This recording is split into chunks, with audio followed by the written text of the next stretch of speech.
Hi floaters, welcome back to my YouTube channel. If you're new here, I'm Amaris Kauai, and today we're going to be unboxing the Osmo Pocket 3. But before we get into the unboxing, let's talk a little bit about the camera. If you haven't seen this camera on TikTok already, it went viral a while ago, and it's still holding its reputation. At this point, I really think everybody and their mama has this camera, but we're not going to talk about that. We're going to talk about the camera in itself. After watching hours, if not days, of reviews for this camera, I finally decided to take the plunge and drop almost a ban for my new hobby. I'm not going to get real deep into the specs because I am not a techie girl. And there's so many videos out there that will give you the specs and go deeper into the camera itself. But what I will be talking about are the main camera features, the differences between the standard and creator combo, and also the extra accessories that I purchased. By the way, I am filming on the Osmo Pocket 3 and the DJI Mic 2. So let me know in the comments how it sounds. Thank you. Being a shy girly, I needed something that was small and wouldn't cause a whole lot of attention to myself, especially in the city. Now, I'm not going to sit here and lie to your face and say that I haven't done my research on the Canon V10 either. The Canon V10 was definitely a possibility for me, but seeing all the up and down reviews of that camera didn't give me the confidence like the Pocket 3 did. The first feature that got me excited was the face tracking. I'm constantly moving and I don't want to have to move my camera around every time I want a different shot. So now, instead of me moving the camera moves with me. The second feature that got me excited was the 2-inch touchscreen. The screen is just enough for me to make sure I'm in frame, but not so much to where I'm looking at myself in the mirror. It's also so close to the camera that I've been looking at the screen the whole time and you think I'm looking at you. The screen can also go from vertical to horizontal with one swipe, which is amazing if you ask me. Because I'm not a short form content creator, I will tell myself never say never to me making short film content. The last feature that got me impressed, and I mean impressed, was the low light capabilities. I saw someone's YouTube video and they were in pitch black dark, and the camera could still see what the human eye couldn't see. Now look, I already know I'm not going to be in the dark like that because I'm a homebody, but it is good to have this feature as a just in case. Since this camera is also on a gimbal, which is also my first gimbal, my footage will come out smooth and crispy looking.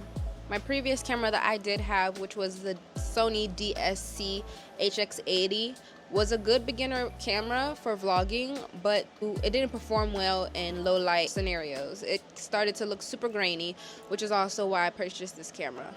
Now, all these features that I mentioned that got me intrigued by this camera also come on the standard creator combo. So the question is, why did I choose to go for the creator combo? This creator combo and all the stuff that it came with, it just seemed like the best bang for your buck. Like, honestly, especially for someone starting out or starting over. This camera comes with quality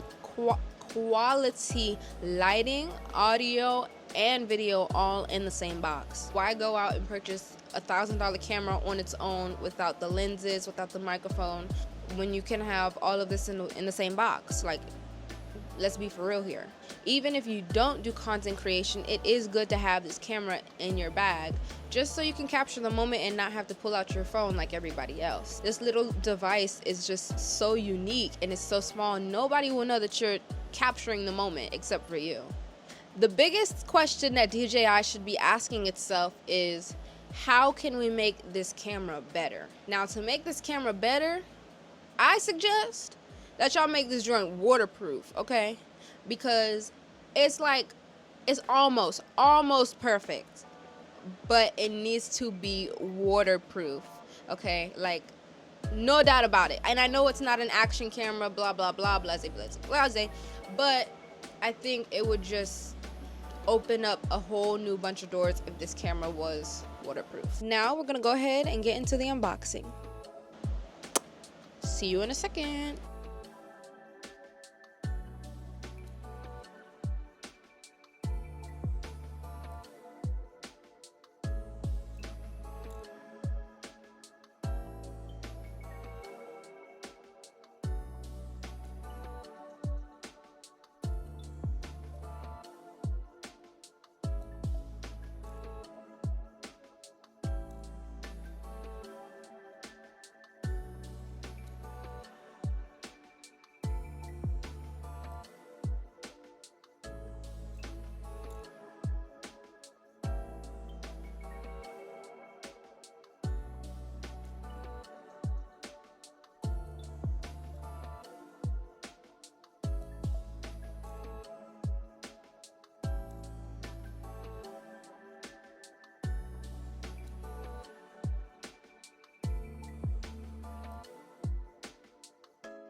So I did go ahead and buy this little attachment piece.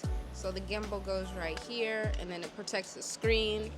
And I also bought this little circle thingy that acts like a tripod, but it's just super close and flat to the table. What I will speak on is the fact that when getting this camera, you have to basically download the DJI Mimo app. It gives you 5 tries before it locks you out of the camera, and that was one feature that I just did not like. I understand the whole test try thing, but I just don't like that you have to download the app to get started on the camera. And you know, it makes you sign waivers and stuff on the app, which is fine, but also I get those same waivers in the box, or if they didn't come in the box, include them in the box next time, because I just don't feel like it's necessary to have to download an app for me to use this camera. That's just my take on it. But that's it. That's all I can say.